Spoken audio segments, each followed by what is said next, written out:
मुड़ा कतल हो गया। हालांकि वो एडे बड़े पीर सन ते मुड़ा जो फौत हो गया, कतल हो गया। असीं तो इन्हां को हाजत वास्ते आए हैं, दुआ वास्ते आए हैं। ये की होया? आप फरमाते ने गल याद करो, मेरी गल सुनने वाली। अगर सब किबला इरशाद फरमान लगे, मैं भी बजुर्गों को पूछा कि पुत्र तुहाडा वे ते कतल क्यों होया? तुसीं ते आप एडे अफजल हो ते एडे नूर अल्लाह नूर हो ते बच्चा तुहाडा कतल हो गया। ते वो पीर साहब जिहड़े ना कबर शरीफ दे विच उन्हां साहब फरमांदे ने, मैं मुराकबा कीता ते उन्हां इरशाद फरमाया इस वास्ते कतल होया वे ए बेअदब सी। ए की सी? बेअदब। ए बेअदब सी।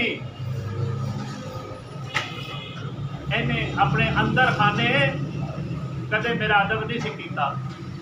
है पुत्र साडा ही सी। यार कलमा पढ़ जो पे याद रखो, इंज तक कोई एतबार होना। कल नूं है ना आखो या रसूल अल्लाह असां तुहाडा कलमा पढ़िया सी, असां तुहाडा कलमा पढ़िया सी। इंज दी कोई गल लभनी फिर बड़ी।